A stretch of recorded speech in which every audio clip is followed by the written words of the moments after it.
Welcome to our 9.2 podcast of the Blacklist, in which, in the hiatus between 4A and 4B, we will be discussing a number of topics. And since Tom and Red became such a fascinating topic, we couldn't stop. So we divided it in two, and this is part two of the relationship between Tom and Red. And in the previous one, for those who might not have join us for that one, we invite you to do so.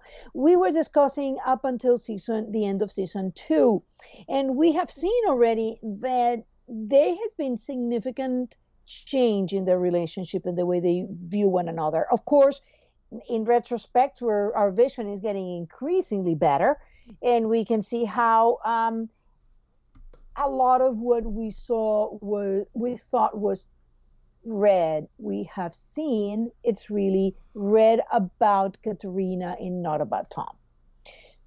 So, where were you? What were we doing before? We were in the end of season two, and we are going into season three. Yes. So, Liz have killed Tom Connolly. She had gone on the run with Red, and Tom sailed away. Yes. And so you've got season three. And with Tom and Red, the last conversation we had with them was Tom calling Red and saying, I can help her disappear. Basically, you know my skill set, you have my file. Regardless of what you think about me personally, you are aware I am capable of helping her. And Red's like, that's nice. I can help you there. Where is Liz? I can help you there with Liz right there. Of course, Red is going to lie to Tom, or it's funny, not really lie. He just, I said, I can't help you there. That's not really lying. I got to say to Red and the writers, they're awesome. Oh, they are. They are. They Red speak like crazy, which is always something you have to watch when you're listening to a John Bokenkamp interview. Because he speaks Red. I mean, he created Reddington and he speaks Reddington, and I have a love-hate relationship with Bokenkamp because I love him for his genius. I hate him because I always have to pick apart everything he says, and I still am not sure. Well, that's the point. That's the entire point. I know. A lot of people look at that as, he's trying to, he's telling us clues. No, he's not. His job in an interview is to create interest in the Blacklist, and he does it rather well. He's playing with his food. And that, exactly. He's a cat playing with his food. So what is the next interaction that we have for them after they come back? You have Aram telling him that Tom went to Wrestler, and that Wrestler turned him down. And then later you find out Red finds out that Tom went to Cooper, and Cooper and Tom have been working together. He doesn't shut him out, but he also doesn't really acknowledge his help at all. He lets him help, but it's like you should be happy to be working. Yeah, I got a lot of hate for saying he didn't thank him. He should have. He thanked everybody, but not Tom. But, he does it, and he delivers Karakurt when he needed to deliver Karakurt, and he just waits in his little boat. But to be fair, and I kind of want to make this comment here, and it may be something that we make under the Liz and Tom sections as well again, but, I know a lot of Keen Squared people, like everybody in their ship said, I wish so-and-so was there when Liz got out, and I remember sitting back. It had to be Red. You're right. And I remember sitting back and going, honestly, as a Keen Squared and as a Tom fan, as much as I would have loved for him to have been there for her, he needed to give her space there. She needed to come to him because he didn't need to pressure her into anything. He needed to make sure that it was obvious that he was doing it because... not because he was expecting anything in return, but because he loved her. And if she did come to him, fantastic. But look at also what it tells us about Red and Tom. Red could have thought, okay, she's getting out because he had advanced. He was talking with Wrestler already. And he doesn't. He waits in his boat and he could have gone there. He could have been there, and Red could have been there, put Liz in a really awkward situation of maybe saying, "How about if we all three go out and have a drink or something?" But he doesn't do that. He waits. Yeah. And I think right there, it's not just about respect to Liz. I think it's also about respect to Red. And it might be, and it might go back to the fact that he suspected that Red is her father, kind of like in 4A, the fall finale, where when Red shows up at the door and he goes, "So it worked, yes, I'll take that as a thank you." And he steps out and gives them their moment. He's giving them their moment. What I think, and it goes back to how I view Tom, and honestly how I mean, we were talking a little bit about this outside of the podcast, that it's very much my personal view that blood does not make family. And that's a very personal thing for me. And I feel like that for someone like Tom, it makes a lot of sense. And so I feel like to him, whether he's biologically her father or not, he acts like it. He gives like a father should, like an idealized father should. I mean, maybe not. I mean, Tom does not have the healthiest view of as a son, looking to father figures, what should be expected as the child looking to someone to protect. But from a spy in the world they live in, Red he will give his life for his daughter. So I think that Tom saw that. Yeah, I think that's something he sees, and I think that's something that he respects, even if he would never admit that to Red himself. I also think that because if you see in season 2 when Tom calls Red and they let him know, I can help her disappear. Tom had told Liz, you can't run away from this. There is only leaving it. And Red mobilized because Tom finally got the plan what it was. So he knows the amount of resources that Red mobilized to get Liz exonerated, something that seemed impossible at the time. So I think that created a sense of respect. So I think that what you're seeing there is a slow growing respect, and you see it a bit in Tom, and then you see a little bit in Red. You're not going to get there probably a big scene in which they talk. You're going to see these little things happening. I think it would have been easier, I think, in some way, to have just made her someone new, forced her out of the life she loved, and made her become someone new. And instead, Red took the hard choice and exonerated her, willing to put his own life on the line, his own profits on the line. He put everything on the line to exonerate Liz.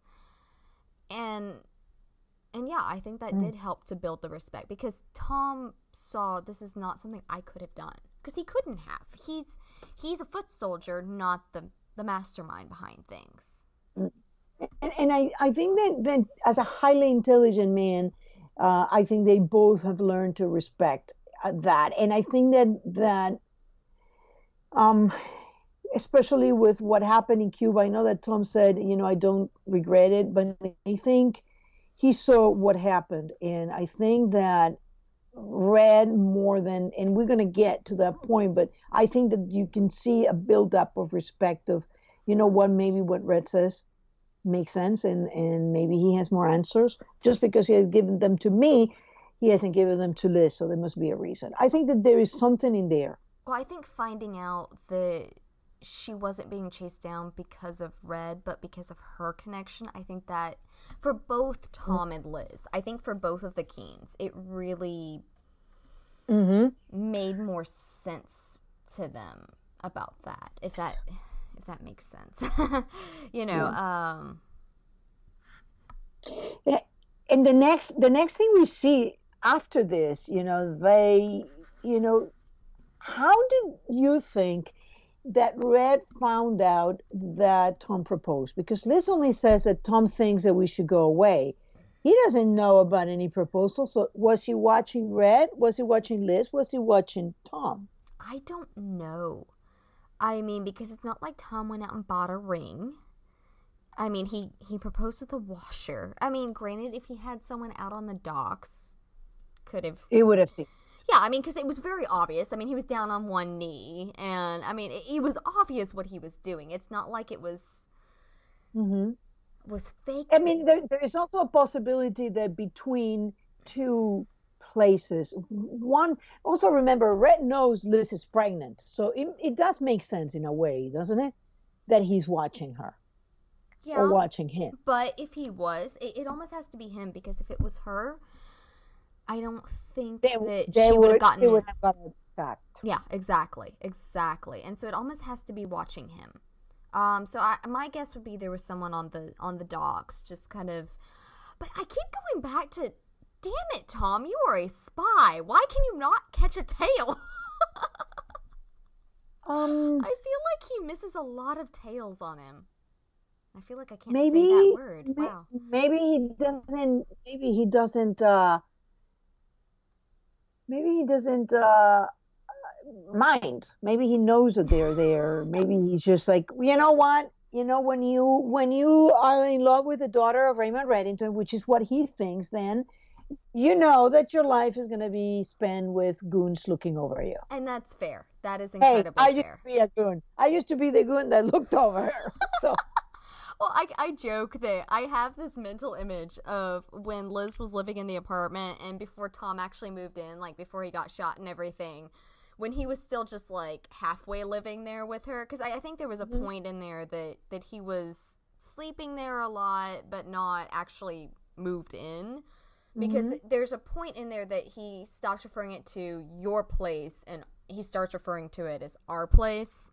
And that's after he gets shot, that he starts referring to it as our place, when she accepts the proposal and everything. But anyway, when he's staying there a bunch, I just have this mental image of he and Baz having conversations in the hallway as he's going or coming. I assume they do, because he and Baz fought together twice now.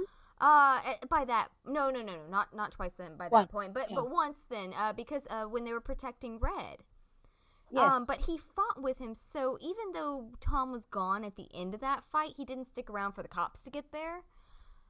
He still fought with Baz. Like, he and Baz have a history now. I could just imagine him going, "Let me give you some tips on how not to piss her off." Yeah. If she burns the pancakes, make believe that it's just fine. Yes, just don't say anything. She will eventually find the fire extinguisher. Don't worry about it. It'll be okay. Maybe that's the first thing they miss. But then the funny thing is, so I do wonder, because we keep talking about when did Red find out about Tom? But Christopher Hargrave, you mean? Like Tom is Christopher Hargrave? That's who he is. Because, I mean, one thing that I keep saying is Red refers to Tom from Tom. It's almost like Red had no idea that his name was not Tom. I don't think he cared. I mean, to be totally honest, I don't think he cared. Because up until a certain point, he was just an operative that needed to go away. And so he was an operative that he hired, and then he was the operative that was the defective merchandise, and then, damn it all, he's just not going away. I guess I have to have some sort of a, acceptance here, because I don't really have a choice. And so, and by that point, Tom had chosen to be Tom. He had chosen to stay Tom, so there's almost no point. And I don't think that Red cared to know his name. And because it just didn't matter what his real name is. And I'm sure... Because he talks about Tom even to Bud. It's not even like you're up. No, it's Tom. And that's the other thing is I doubt to be fair, Red refers to Gina as Gina. But there are all sorts of reasons. But her name is Gina. Yeah, and that's what I'm saying, is that you assume her name really is Gina. But I think that Bud referred to his operatives in general by their code names, whatever name they were going under. Because, it's not like Bud calls Tom when they're alone. He calls him Jacob every time, yes. even when he's, before the wedding. He never once, and Gina too. Gina never calls him Tom. She makes, sly remarks about it, puts the glasses on his face and says, well, maybe this is who you really are. But neither of them call him Tom. They call him Jacob. Would you think then that Red calls him Tom because he doesn't care, or because Red has no idea? I mean, that his name is not Tom. I think he didn't care to know what the name was. It just wasn't on the radar and by the time it might have been, by the time he was starting to begrudgingly accept him as his son-in-law, he'd chosen to be Tom. So it didn't matter, I think that's really the route that it took, is what I see. Is that he didn't care, and then by the time it might have mattered that he cared, it's not like he's going to start calling him Christopher, Well, I think that is the point to me, where they're on the run. So he noticed she's pregnant on the run. And do you really believe that? Did you really believe him there? Because yes. I question that. I think he did. Red is reliving his when she dyes her hair blonde. I think for Red is like, this is a further shock to the system.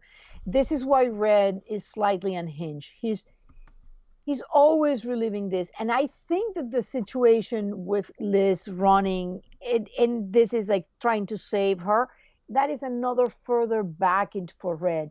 Is like, he had to do something similar to Katerina, what he calls his Hobson choice.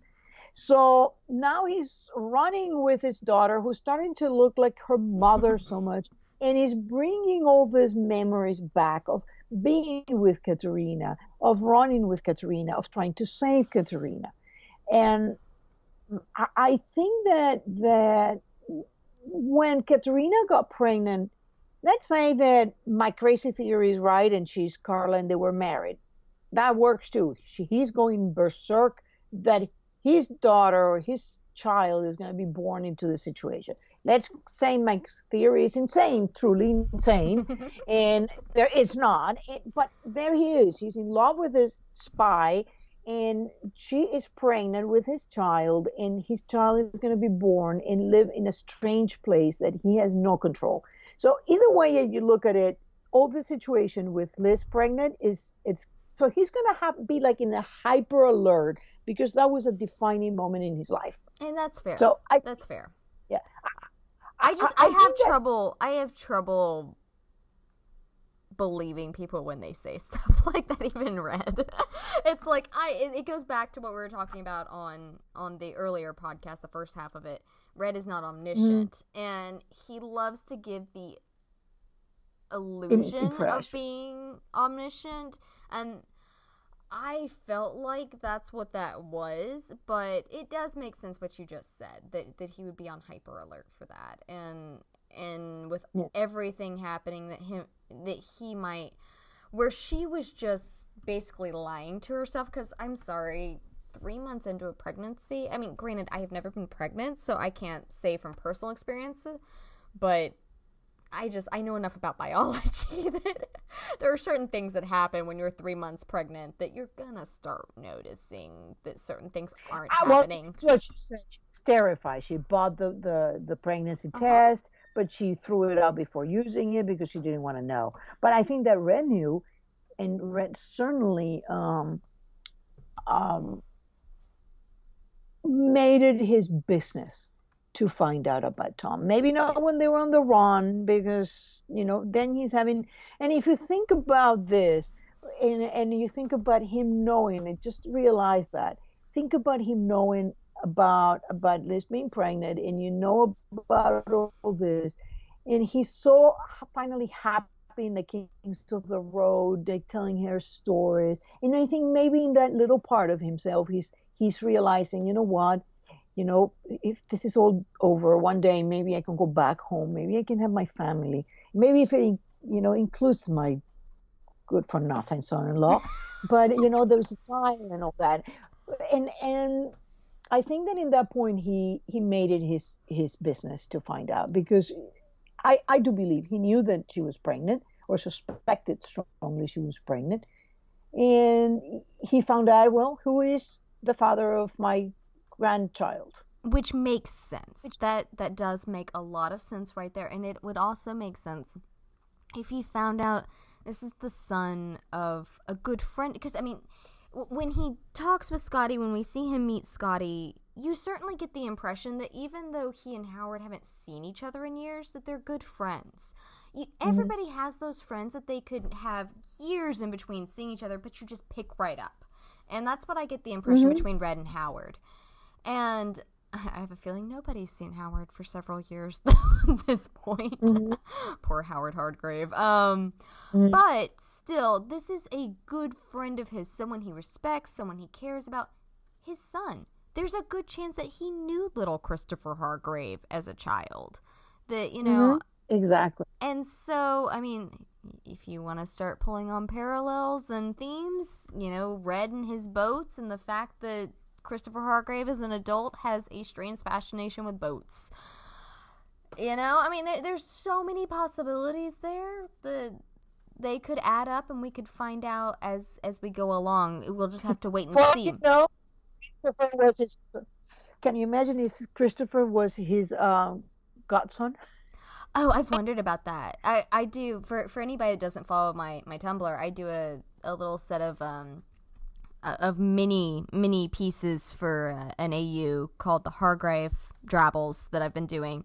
And that was one of I don't remember if it's something that I've actually put up yet or if it's just in the files, but that Howard had asked Red to be the godfather of Christopher, because the whole premise of it is Christopher being raised by his parents. But that was one of the things, is Red was his godfather. How awkward that is. And so exactly. And, you know, and then this thing happened, and we still don't know how that happened. But I think that's a moment where Red finds out who Tom is. And the next thing, when he calls him in 311 to tell him, you will not marry her. And that is Tom's third daddy jab. Yeah. Because I didn't ask father's permission, daddy's permission. And it's funny because you see them now and you realize, oh my God, I think Tom knew, and I think Red knew that Tom knew, and they were both playing a game like they didn't know, but they both knew that they both knew. They were doing the exact same thing that they did sitting there at the hospital outside of right after Red killed Sam, having that covert conversation between two spies, you know, and no, I do think so. And I think that especially after Agnes was born, and I think that Tom has gotten a new perspective on fatherhood.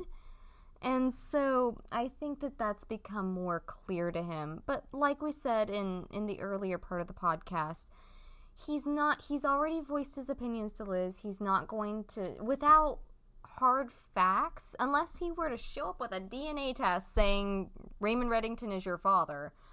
You know, and at this point, apparently DNA tests don't mean anything. Dead bodies don't mean anything, and DNA tests don't mean anything on the blacklist. Only John Bokenkamp and John Eisendrath and probably James Spader really know what's happening here. Science means nothing. Not as long as you can buy things. It can be faked. People. But I think it's the interesting thing is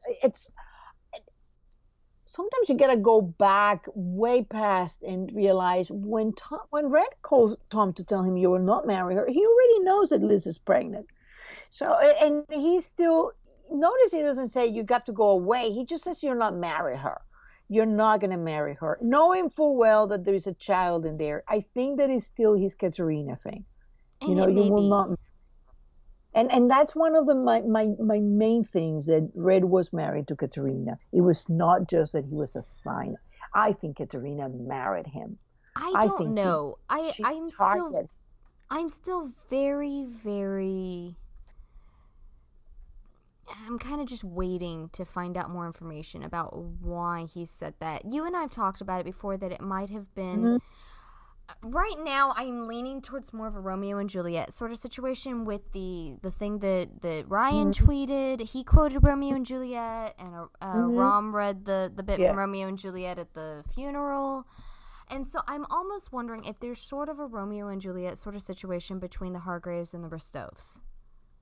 And like because you and I have talked about, but it wasn't the Rostovs because Rostov is not Liz's father there, so it gotta be something else. It might have to do with a map, though, don't you think? But the thing is, even if he was not her biological father, on paper, he was her father. True. And so it's still, I mean, and he left everything to her. And so at the time that Red said, "You will not marry," it could have been a situation in which there was some sort of spark between them, that they could handle each other professionally, because obviously Scotty worked with Kirk to you know, she allowed herself to be hired. But there was something when Red said, you know, that Howard would have had more respect for his friends, and just the way he went about that, I still can't shake the feeling that all three families knew each other and were close and had history together, and that the kids knew each other. I keep going back to that. Each other. Me too. I keep going back to little Christopher and little Masha making sandcastles on the beach. I just can't shake it. And I may be wrong. I have been very wrong in predictions before, but I have also been very right. So we'll see which one this is. It will eventually come out. I do agree with you. I mean, now we know they were born the same year.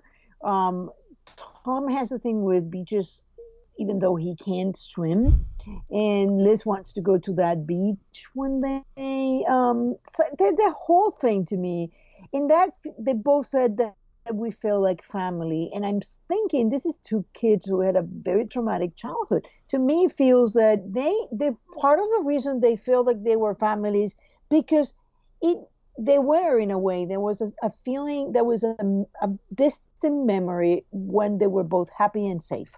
Exactly. Especially if it was like, if they met up right before Christopher was taken, that's the last happy, safe memory he had. And then someone comes and steals him away in the night, takes him away, and he has no more happy memories until he meets Liz again. And that would explain why she's the one that broke him away from everything.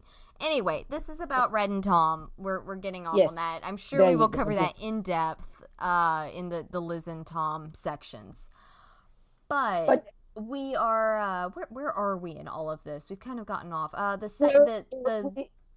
There was one little thing that happens, and I want to mention that because even though a lot of people do not accept the comics, in between the time that they're running and before they come back, and we have this little thing in 311, while they're on the run on the gambler, on the arsonist, Red is thoroughly oblivious. He says, well, it's better that you don't communicate with him.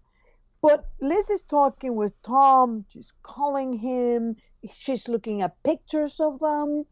And Red seems curiously oblivious to it. Do you think he really was oblivious? That Liz was skilled enough to do all this without Red noticing? I don't know. I really don't. I mean, it could have been that he was kind of like in the Highwaymen, just enjoying his time with his daughter, you know, without all the distractions, you know, of sort. And yeah, but I guess in Spy World that comes for quality family time. It does. That's quality spy family time. You know, you got to look at it. What is it? Megan called it a heightened reality. It really is, and you've got to look at it through that lens, or else you won't be able to understand the world at all. Exactly. So nothing will make sense if you try to look at this world through our reality's lens point, because nobody is friends with a Raymond Reddington, and if you are, then I would love to. Well, okay. Take a hard look at your life, mister, because the Raymond Reddingtons of the world light you on fire, and then shoot you because they can't take the suspense of knowing whether you're going to actually burn or not. Yeah, I would end up dying. I would snark off at just the wrong time. Exactly. So he basically tells him you're not gonna marry her. And the funny thing is, probably as they're having this conversation, Liz is getting beaten up. Yeah. So I do wonder when they got the call, because eventually imagine they went through her things and found, did they call them both or they called Tom because Red is Nick's pizza? Yeah. Yeah, I have wondered how that went down. I was hoping that there was going to be something in the outtakes for the Blu-ray.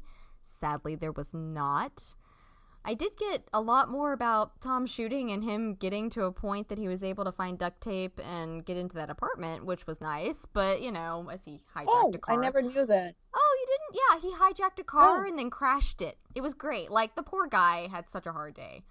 And then like duct taped himself behind a dumpster. It was very Tom Bond. But no, there was absolutely nothing about that. And I mean, I guess they felt like it wasn't important, but as a writer, I feel everything is important. All the details are important. Yeah. And well, I'm sure we'll get some. That really feels and you gotta wonder if Liz called Red. Did Liz call him? Did Red have someone at the hospital that let him know? Did they call Tom? Why would they call Tom? He was just in there as Tom, not as my husband. I mean... No, he was there as Tom Keen, and she was Liz Keen. Oh, that's... maybe. The one time that I remember seeing his phone number flash across was in season 2 when she hit the reject button, when she and Red were talking to the blonde scientist. And Tom was calling to ask her out on a date, basically, and she hit reject, and it just said Tom. It did not say Tom Keen. And so, but it's possible that it was in there as Tom Keen. And, I mean, I don't, it's been a while since I've dated, but, last guy I dated, I didn't put his full name in there, But it could have been. That could be, and it could be the doctor called the last, number. Which might have been Tom. Which would make sense that it was Tom.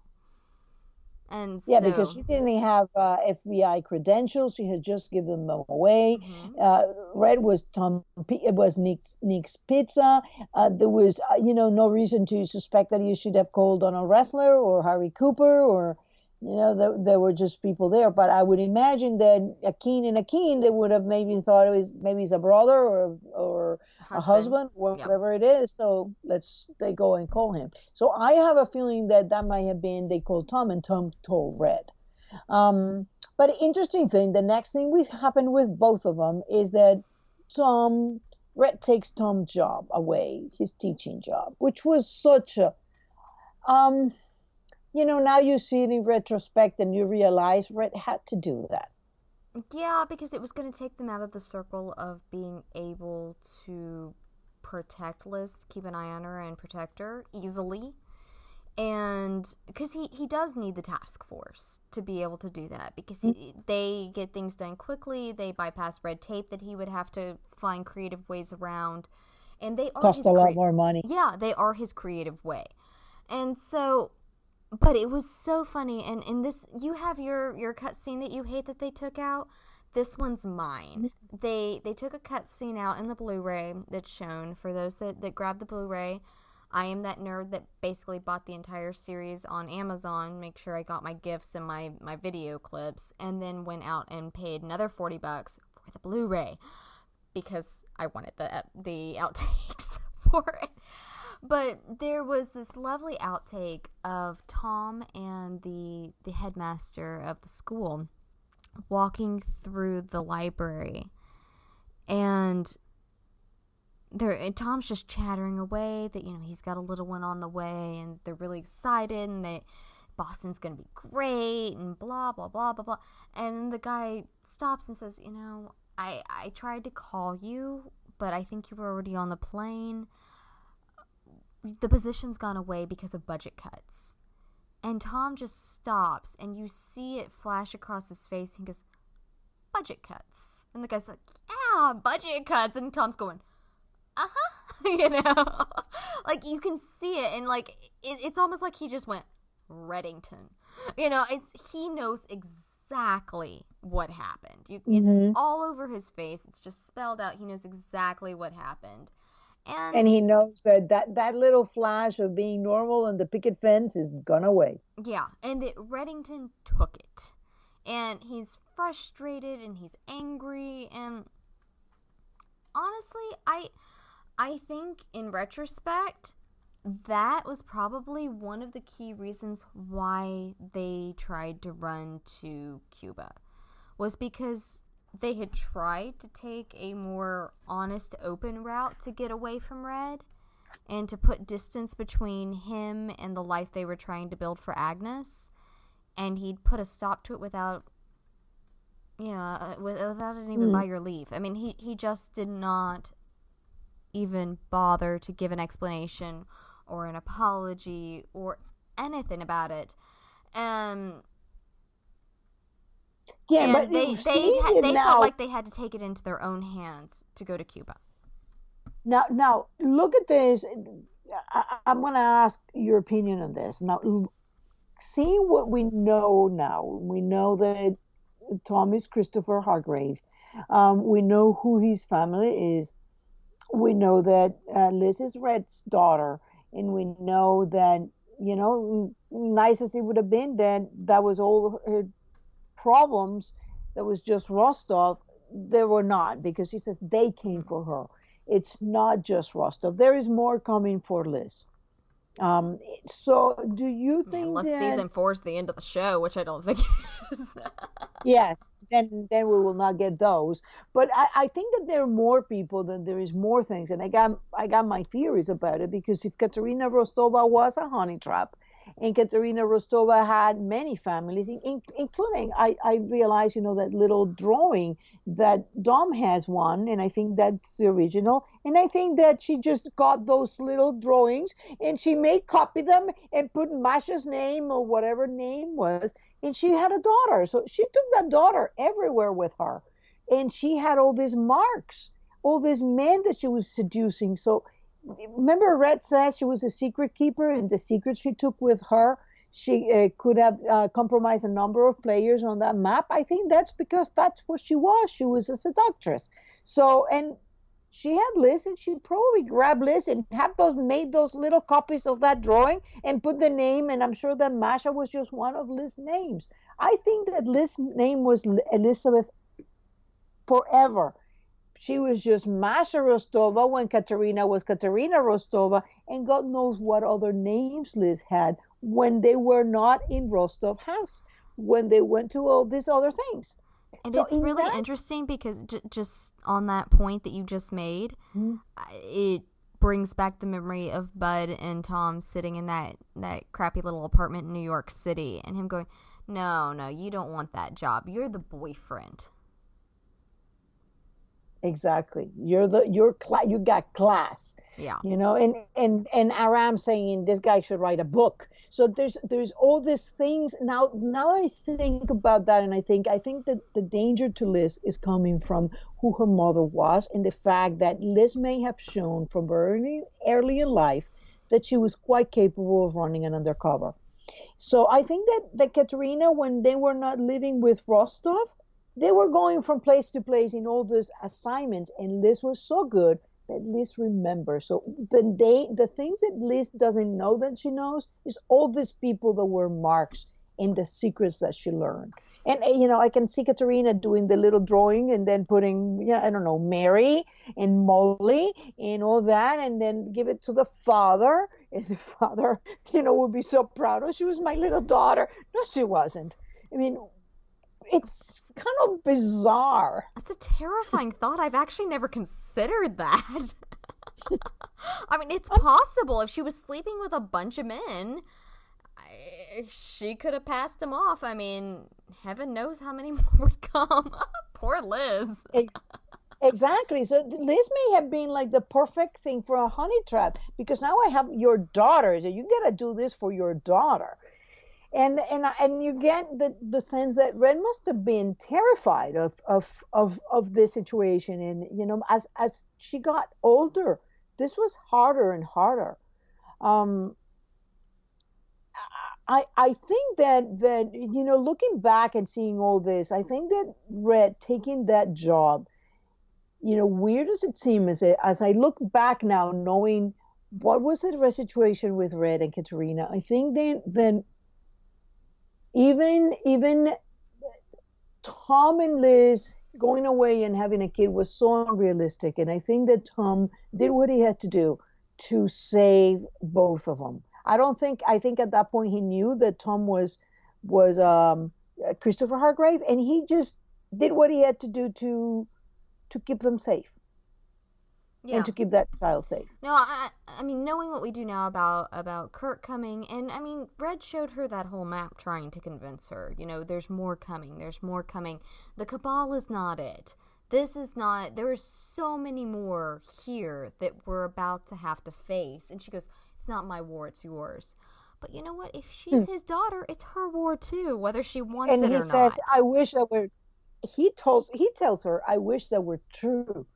And she says, I don't know anything. And he tells her, but they don't know that. Mm-hmm. So what Red is really saying then is they are coming for you for what you don't know, and you just don't know it. That goes straight back to Luther Braxton with him trying to interrogate the information out of Liz, and the guy that was doing the torturing at the beginning of that episode going, if she knows anything, it's buried so deep she doesn't know she knows it. Mm-hmm. And so that's where she's at with all of this. And so I think that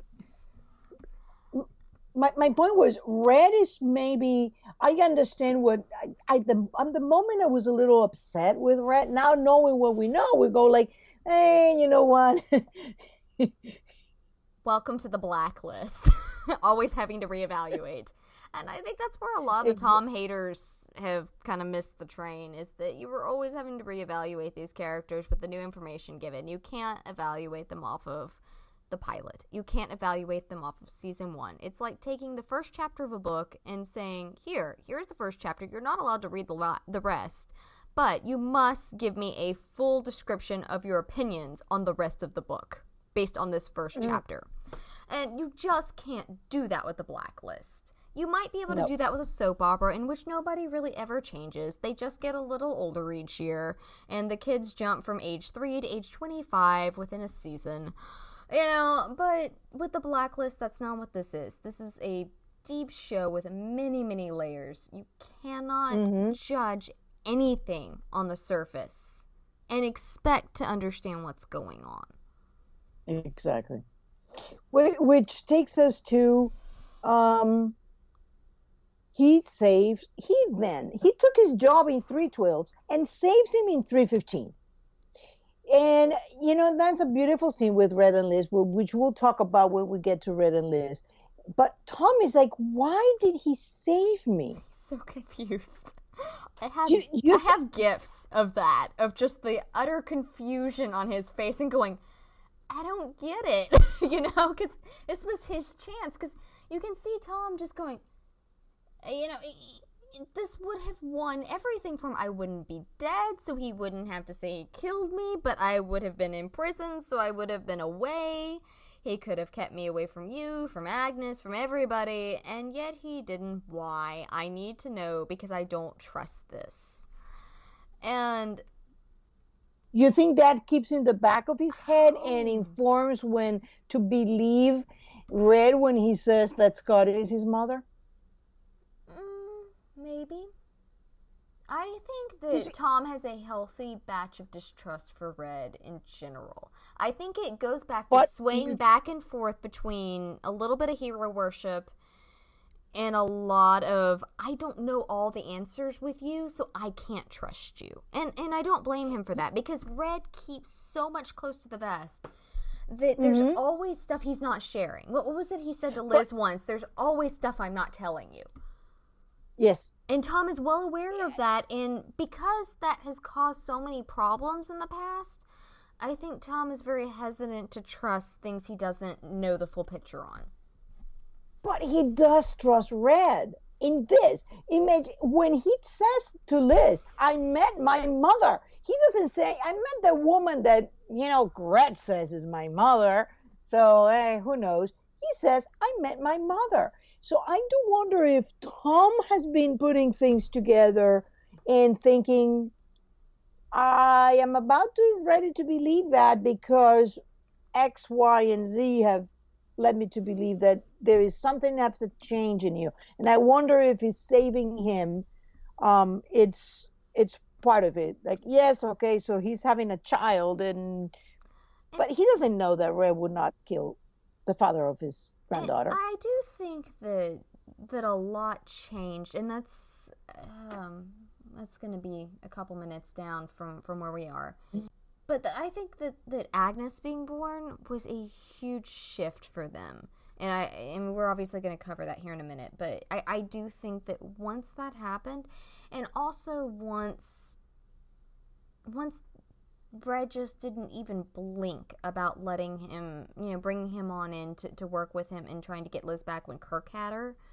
Mm-hmm. I think that all did a great deal right there. I think that the relationship has just shifted, and I think there are going to be things that he will believe him on and trust him on, and things that he doesn't, things that he's wary about him with, and things that he's willing to just go all out for.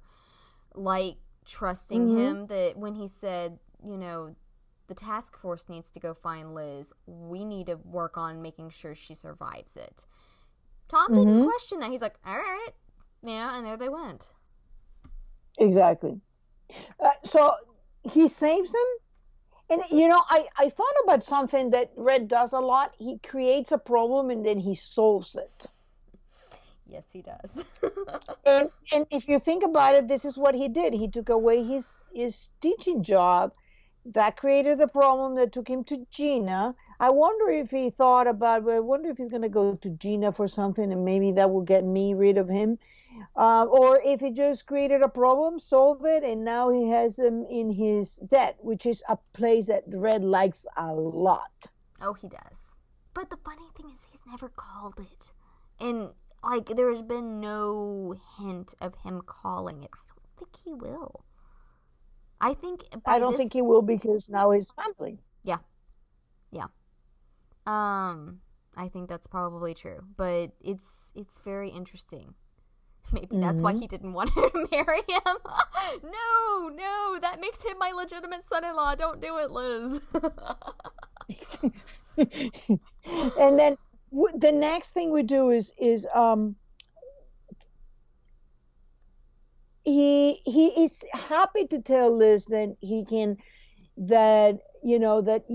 Liz wants to discover the problems about Tom for herself. I think that in that moment, he wasn't really talking to Liz. He was talking to himself. He was telling himself, you know what? I couldn't. Somebody may have told him about Katerina, and he just couldn't do it. He had to discover it for himself. So he discovers for himself.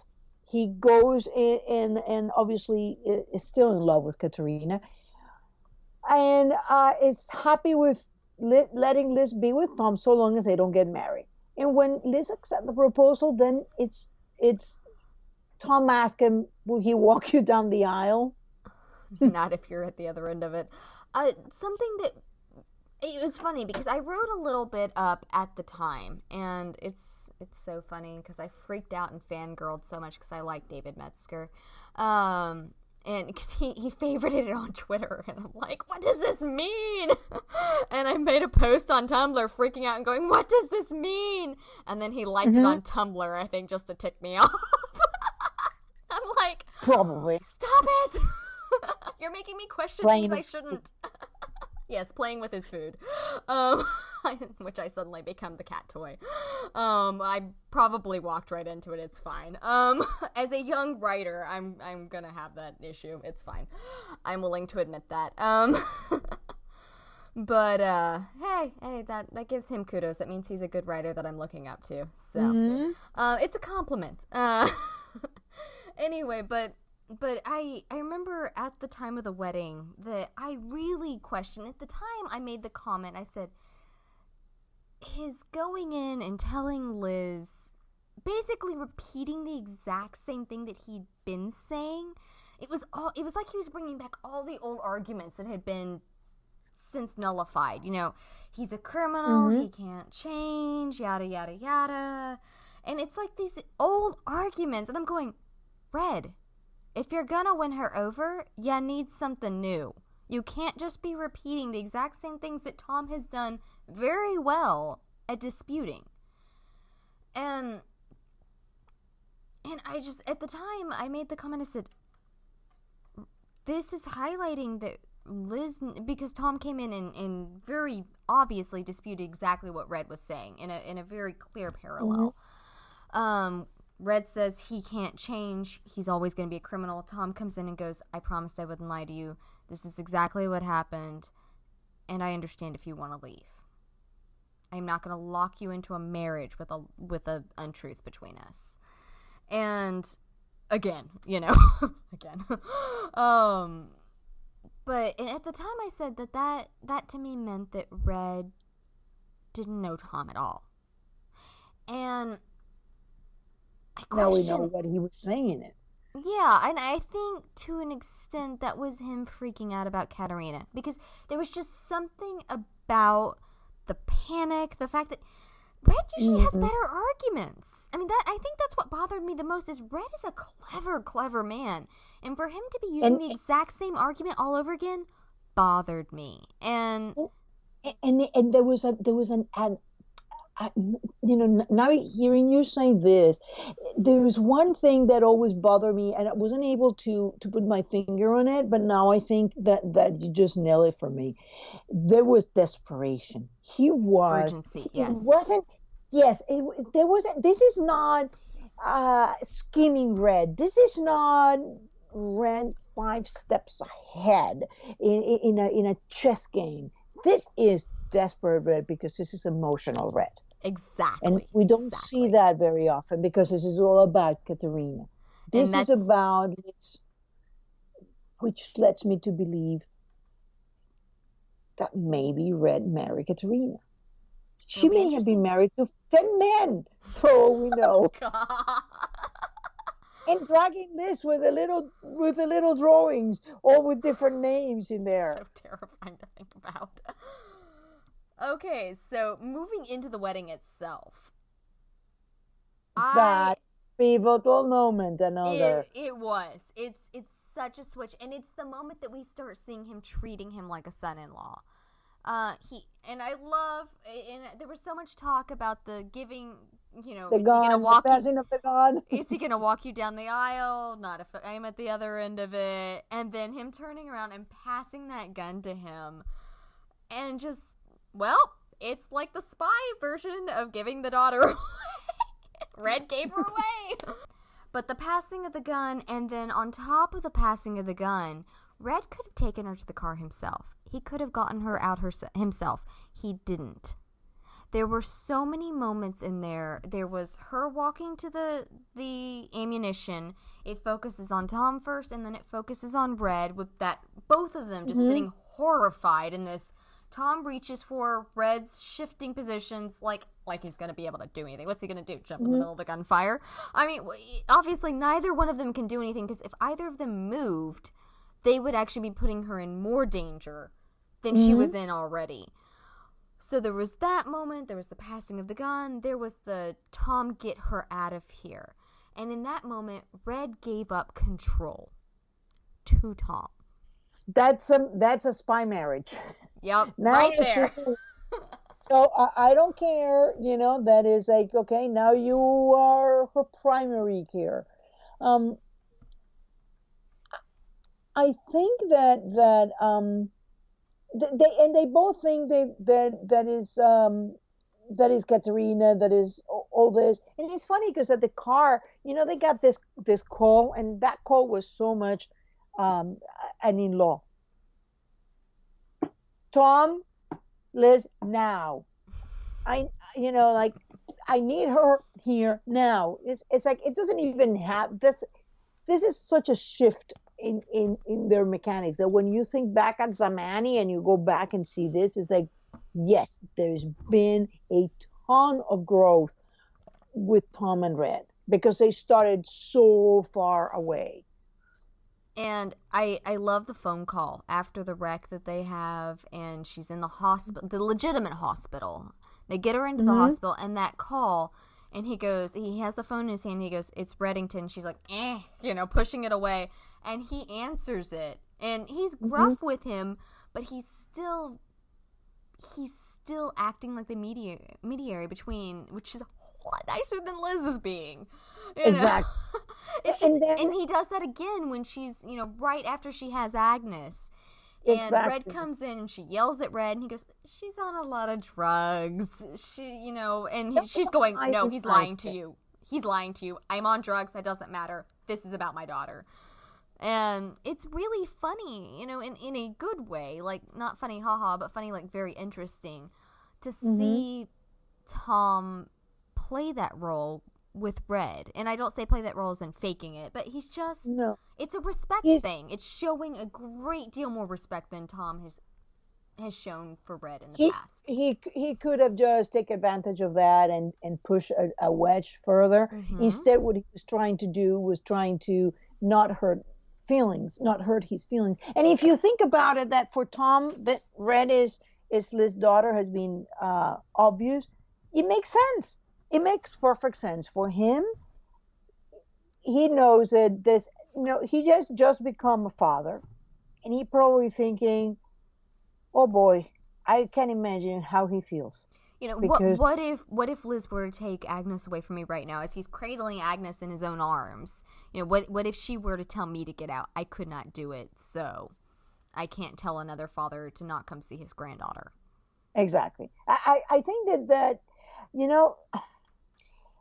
I do get that some people may not like the character of Tom, but you gotta admit that there is an enormous level of growth in Tom and in Red in their relationship, and this is hard earned. This is not like, oh well, he was there and I gave him the respect. No, they've earned it. They've earned it little by little. It's a definite slow build, yes, and I think we were talking about one of my favorite scenes was the scene outside the hospital. Probably right on par with that would be the scene where Red comes in after they've quote unquote lost Liz. And he walks in. The fact that Red does that personally means a lot. He didn't send anybody to Tom. He did it himself. Nobody was with him. Dembe was not shadowing him. Kaplan was not shadowing. He walked in. That's respect. It was a respect thing. It was a family thing. He walks in, and when Tom hands Agnes, because at that point, Tom doesn't know if she's alive or not. Nobody's had a chance to get a hold of him. He's in limbo. He has no idea if she made it or not. And so I think that emotion you see on his face is real there, that he is terrified she's gone, and what have we done? What have we risked? We shouldn't have done this. And he's terrified, but he can't say anything because if it did work, then they're going to get away. But in that moment, he is a grieving husband, and here comes his wife's grieving father. And that bonding moment, I think, was very real for them.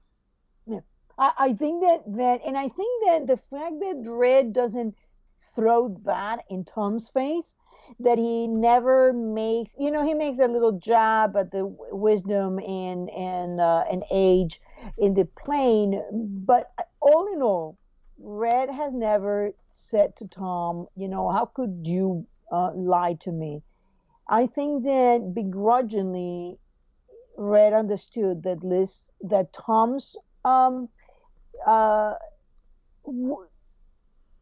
was really in the right place, because Tom's responsibilities with Liz and with Agnes, and Red is a man that can understand that. Exactly. I think so.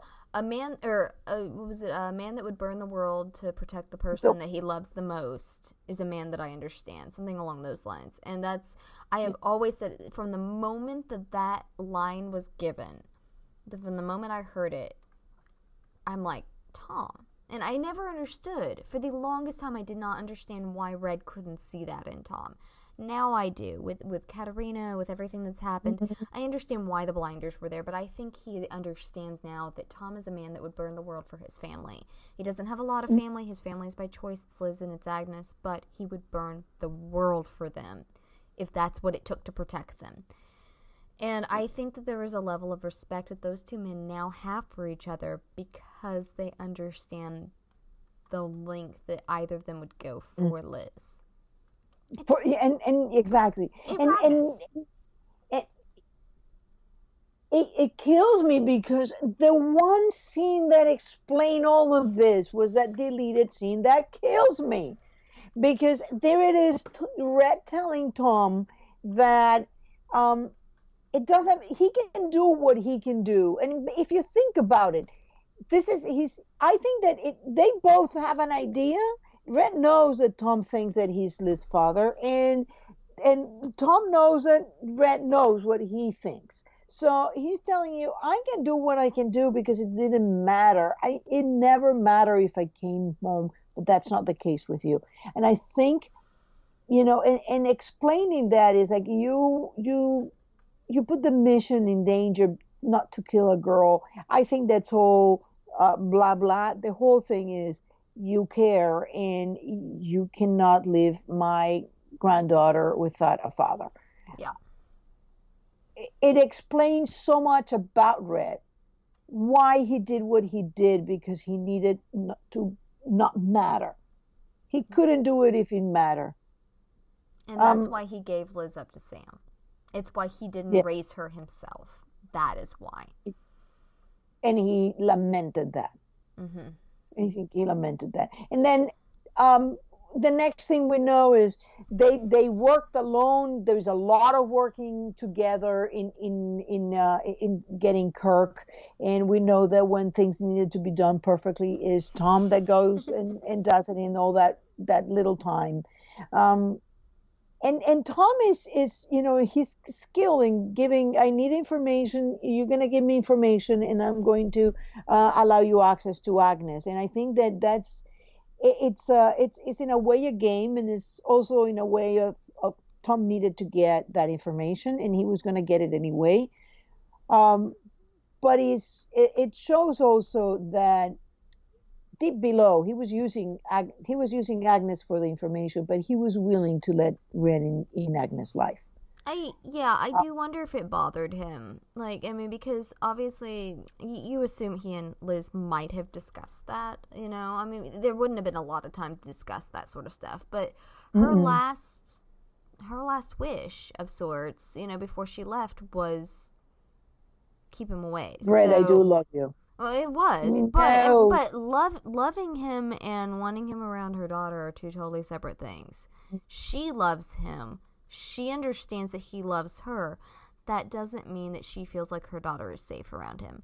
Now, I think that now, with everything out in the open, I think we saw it in the fall finale where she hands Agnes over that smile on her face, and I need to do a parallel gift set of Tom handing Agnes over and Liz doing it, because it's such a better place now that so much more of the truth is out between it. And even if it's just the truth to the viewers, it's still a lot more truth out there than there has been. But they worked fantastically together, and I think it irks Red sometimes that Tom's as good as he is. He just wants him to fail. Yeah, but at the same time, there was a very once they find out that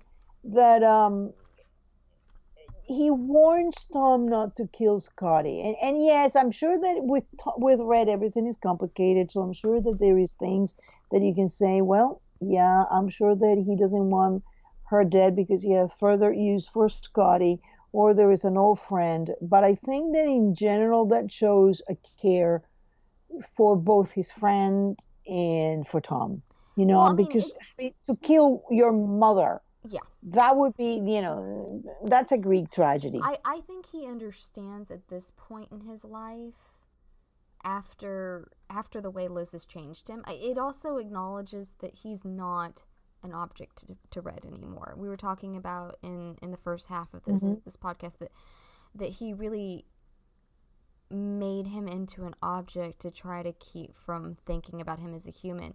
Well, and a perfect soldier of sorts wouldn't care. You know, this nullify the threat is here, we're going to kill the threat, move on. Tom is no longer the quote-unquote perfect soldier. He is not the perfect operative. He's human. He has been, assembling a soul, as Knopf put it.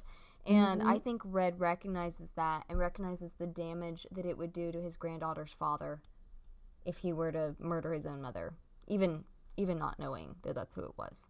It would also have put him in a very bad situation because, I mean, it's not like Trey, her little right hand, didn't, watch him walk up the stairs to the office. I mean, obviously, if Scotty showed up dead, it would be very obvious who had killed her.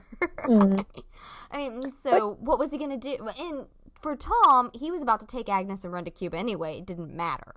But Red was not aware of that. No. So, but there was a lot in that scene when he calls. He doesn't say you can't do that because of Agnes. You can't do that because you're gonna run a risk. He could have made all those arguments and say, listen, they know where you are and you know that. Because you're right. He doesn't know that is that he's gonna go away. So the thing is, he did say the answers you are looking for in your entire life are going to die with her. So that is, to me, that was about Tom. Which, yes, I agree with that. But it also struck me as kind of funny because Tom has never struck me as someone who's been looking for answers his entire life about his parents. Not consciously, at least. Liz has. Liz is the person that looks to the past. Tom is the person that looks to the future.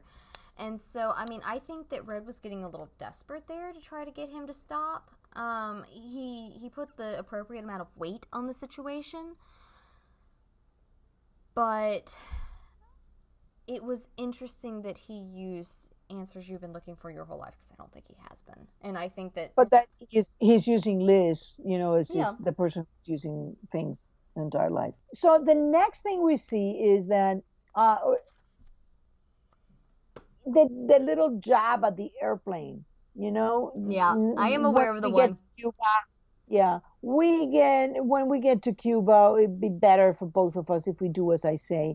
And I know that you got very angry because you look at it from Kate's point of view. Well, he was very angry at Kate, but to me, when I saw that, I was, I had this weird idea, this theory that maybe Tom was Red's son, which obviously now has been totally disproven because we don't want to go there. That would be very weird. But definitely, I think that it had a paternal, to me, it had a strong paternal flavor to it, and now I'm thinking, okay, well, this is now Red is actually accepting this role, in he has stopped trying to say to Liz, you can't have this guy or anything.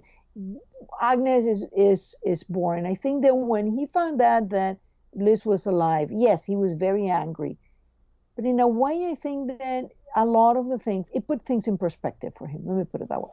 Yeah, I think that's true. And I also, one of my biggest issues with that, when that scene happened, was I had an issue with Red trying to tell a father how he should raise his daughter, basically. Because the decision they made, yes, it was for themselves, but it was mainly for Agnes. Because up until that point, Liz had refused to leave. It wasn't until she was holding Agnes in her arms that she finally decided, it's time to run. Mm-hmm. And I mean, Tom's a runner. That's what he does. He's admitted that. He has been very open about that he spent his entire life running. And he would like to stop running, but that doesn't mean that he's, not willing to hightail it out and take his family with him if he thinks it'll keep them safer. And so... Which I think was 3 passports.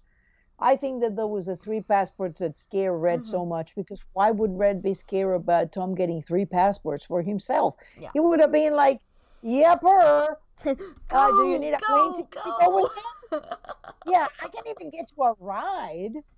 My private airplane. Yeah, I've got this plane. Let me call Edward for you. Yeah, I mean, I can even try to get you like a real nice attendant. Maybe you fall for her and go and don't come back. Yeah. He doesn't do that. So obviously, to me, those three passports were him, Liz, and a baby. Yep, I They were agree. adopting a baby, so you got a passport for a baby. Like what? Like the guy in the immigration is going to say, "Hey, is that a boy or a girl?" Yeah. It's a baby. Yeah. It's a And young so, family with a baby. but yes, and I when I watched it, I that was my issue, was that it was, I felt like Red was telling him basically, he was judging him on how on his approach as a father. And that's where my frustration stemmed from, I think, for the most part. And Mm-hmm. I still don't like it, but the fact that he has now been stated as Liz's father gives him a little more leeway there. You know, because it wasn't. Well, he knows. Yeah, he's her father.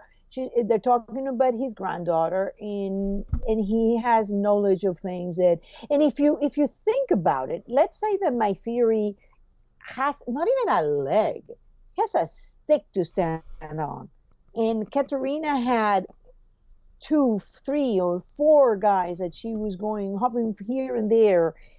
There may be quite very valid reasons for Red not to tell her exactly why she's so much in danger, because that would be hard to tell to anybody. And that's You true. know, hey, your mom was a spy and she basically seduced man, and yes, you went from home to home, and you were going to be utterly confused, so I took you. How do you explain that? Yeah. It would be very hard. So I think that now in retrospect, as the more we see of Red, the more we're realizing, you know what? He has his reasons for not saying things. So I'm gonna give him a bit of Yeah. even more leeway. Kind of But like the writers, give him a little time and it'll come out. um and the other thing, the next point that caught my attention in this thing is when Rostov Kirk puts the feed, he and Liz tells him that he put the feed and he caught the feed because Tom traced it. That was a great opportunity for Red to say, "I knew, I told you he wasn't trustworthy." He says nothing, comments on the cruelty of Kirk in putting the feed, and to me that was Red saying basically, "I would have done exactly the same thing." Yep. Yep. You definitely You see know, a he does. shift there. You see a shift Mm-hmm. there. You've got, It's like he's instead of sorry, instead of Red, you know, looking down on Tom and looking at him, you know, as an object, as we've talked about. You've got Mhm. Kirk going, kill the husband, kill the husband, kill the husband, and so it's a swap of Yeah, sorts. yeah. And now he's saying he says nothing about Tom going and trying to find the feed. And I think that um, you know, at this point, Red is getting worried that Liz is losing grip on reality, and says that what a cruel thing to do. And Tom is getting worried about Liz losing a grip on reality. And he even says that to Wrestler. I think Wrestler is starting to get like, why do you care? He tried to kill you. He tried to kill all of us. And Father of the year. yeah, and so I think that in that point, the next thing we see is Tom says Red Good says good night to Tom. Momentous point. I mean, yes, it was an afterthought. He says Liz and then Tom. We're getting to Dom. We're getting to Dom. And we are, and That's not where the capers go. it's so I love it because I always hoped for it, but I wasn't sure we were ever gonna get there. And it's so nice because I mean it's not like these two are ever gonna be buddy buddy. They're never gonna sit down and like share their souls Who with each other. knows? Maybe they will. Maybe they will. I mean, look at the next time we see them. We go from a little goodbye to Tom actually working with Dembe to get Red back, because by then they knew Liz was fine. Yeah. This was all about saving Red. So now we're going to One time Red has saved Tom, and 2 times Tom have saved. One saved Red, and the other one helped save Red or defend Red. So this is, and this is momentous. If you really look at their whole arc from Samani in the hospital scene, when we get to this point, this is huge for these two characters. I've got this fun mental image that's kind of popped in my head the last few days thinking about this. And Red's a big cigar smoker, and we've seen that Tom is at least a nervous smoker, if not more. Probably has quit. Otherwise his wife would have killed him. Why? Have we seen him smoking? Yeah. In Germany. In Germany. In Germany, but when he got into the car with Bud, in season 2, when Bud took his gun and pulled the gun on him in the car, he had a cigarette hanging out of his mouth. He had his pack and he was opening it up and he was packing a cigarette. I didn't know that. Mm-hmm. Yeah, so he's at least a nervous smoker. He was smoking. Well, I mean, he wasn't actually smoking then, but he was. And then he was smoking when he was He was physically smoking when he was getting the tattoos done, which is horrible, by the way. Never get a tattoo done and smoke at the same time. Horrible life choice. That's how you get infections, people. But I watched that scene and went, "No, Tom, stop! Not what you're supposed to be doing. You should know better." No, but so he was at least a nervous smoker, if nothing else, because he was Jacob Phelps in that car. He was not Christoph Mannheim. He was Jacob Phelps sitting in that car talking to Bud about Red busting up his op and doing all of this, and he had the cigarette hanging out of his mouth. He was looking for his lighter and he was looking for the lighter is what he was doing in his bag. But then he noticed his gun. He noticed his gun was gone. I want to see a scene someday in which, Tom and Liz have their apartment and they're settled, and Red comes over and is hands Tom a cigar and basically just gives him a cigar. It's kind of as a congratulations for Agnes sort of thing, a belated congratulations for Agnes, and basically offers to go smoke a cigar with him.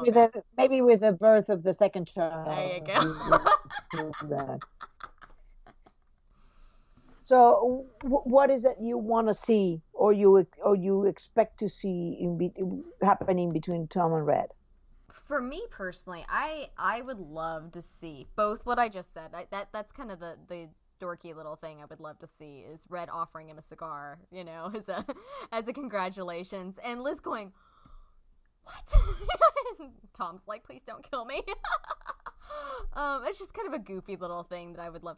I want to see a Dom and Red relationship. I want it to form up to that with the snark and the respect and all of that coming about. That is what my heart wants for Tom and Red. I love these men dearly, and I want to see them in that father that in-laws sort of relationship. They don't have to be best friends. They don't have to just, adore each other, but they do need, I want the respect to continue to grow.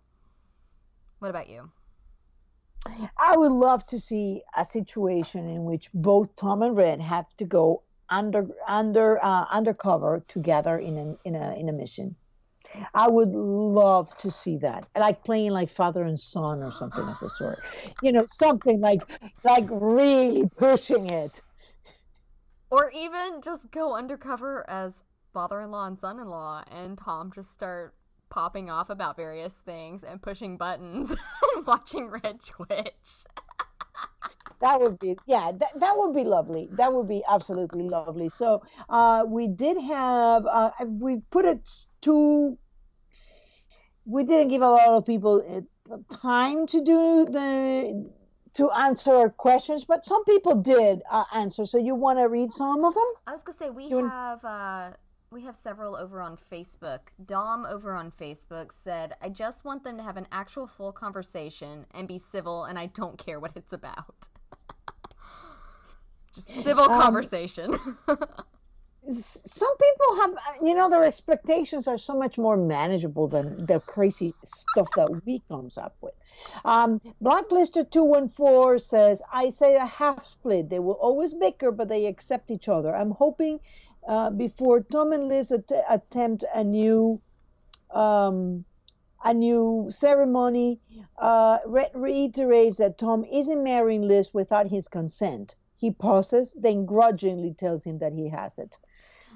See, Blacklisted 214 is not really getting, she's more on our side of hopes. I do hope we get that. That would be fun. I remember. I think it was Blacklister 214 one time that right before Agnes was born, she made a hopeful prediction sort of thing in which they would be standing there, at the nursery, assuming that, back when we assumed Agnes would be born in a real hospital, silly us, but standing at the nursery with, Liz in her room and Tom and Red are standing there, and Tom looks over to Red and goes, "Does it ever get any easier?" And Red goes, "No, you will always feel this nervous about it," or something like that. It was just this gorgeous prediction, and I still want that to happen. I still need for that conversation to happen, because Tom doesn't have a good father figure, and I always said that Sam, I think, was a good father-in-law for him, but Sam's gone. He needs somebody to be able to encourage him, like Red did when he was holding Agnes and said, "It'll come to you, you'll learn fast." That's something Tom needs in his life. And so, Cindy over on Facebook said, "I want them to work together. Both are criminals, so be criminals on the same side." I think that Tom's running a little bit different from the criminal route at this point. He's trying to steer more towards the legal route. Halcyon's a nice little down the middle. Yeah, we can call them legal. Yeah, they're sanctioned. They're sanctioned. There you go. I think that is a nice thing, and I wouldn't be surprised if Red ends up in something similar. Like he's trying to legitimize a lot of his investment and money. That's what he did with the legal marijuana. That was a very nice little tie-up that came up, and I didn't see anybody commenting on it. Not here, no there, no time. Said 1 and 6, which was they move forward much like Red and Dom into a relationship like family, not perfect, but family nonetheless. And them and Red and Liz read them the riot act, which I think is fair. I think that had a high possibility of happening. You want to say? Which part of what happened? That they bicker, they get into an uneasy relationship, and Liz and them read them the riot act. Yes, that's a possibility. Yeah. Deborah over on Facebook said, "I enjoy seeing Red give Tom assignments in the Kirk arc. I'd like to continue to see them work together." Me too. I love them working together. Like, forcing them into those awkward moments are the best. Yes, indeed. It's like the same thing they did with Wrestler. You got these two characters who seem so far apart, and you put them in situations where they are forced to interact, and eventually they start to begrudgingly respect one another. And I think that's where the most growth comes from. Ali Blacklist said, "I said other friction. Red was anti-Tom right up to the wedding when he begged her not to remarry him. While he has tolerated working with him since, I don't see roses in their future anytime soon, because in my book, Red is not usually wrong in his warnings." So I think there is more to that story that we don't know yet, especially since the title of the spin-off is Redemption. Why call it that if he's already redeemed? Would also not surprise me if Tom still wants to remove Liz from Red's orbit. I can't say for sure, but I don't think that well, I don't know. I mean, it's possible that Tom still wants to remove Liz from his orbit, but I would say that they have come to an understanding. Would you say? I agree. I think that and we've also heard Ryan say that on the outside, and that's one of the things that when we can read it differently, but when you start hearing actors talk about their characters on the outside, it's giving that confirmation that you're right or you're wrong in your reading. And he's made the comment before that season 4 really sees Red and Tom that they've decided that they're done fighting each other on everything. And that's something we see in this season, and I think we did see it in this season. Well, we also have no idea whose redemption is it called redemption for. And it could be Scotty's. I have a feeling a lot of that's going to be on Scotty. She is not squeaky clean at all. No. In fact, Red said it. She had many secrets. Some of them concern you, and if you want to keep you and Agnes safe, you have to not say who you are. So that already tells you that the one who's done things that are not right, it's probably Scotty. I think that, squeaky clean does not even come close to what she is. And definitely I think that now we have seen, examining the situation, that Red was dealing more with his own demons than with Tom. In warning Liz, in being so anti-Tom and all that. I think that he's not perfect. He's a human character, and he will have his. I think, in my view, Katerina was a blessing and a disaster in his life, and he's working through it. Agreed. I definitely agree, and we discussed earlier in the podcast that a lot of what people thought, it appears now that a lot of what people thought was going to be this big blow up because Red knew this terrible thing on Tom that was going to come out around the wedding or whatever, turned out to be just Red viewing Tom in light of Katerina. Mm-hmm. And so that's the big blow up, which was not actually a big blow up. It was just a light shown on Red to be able to understand his character a little more. We have... And I think that Tom has... Oh, we have another one? Oh, yeah. We've got Elise over on Facebook. She said, I would love to hear them discuss why Red objected to the marriage specifically. Liz and Tom are not legally married anymore. Would Red still object now despite having grudgingly accepted Tom's presence? If so, would they work together to resolve whatever this issue is?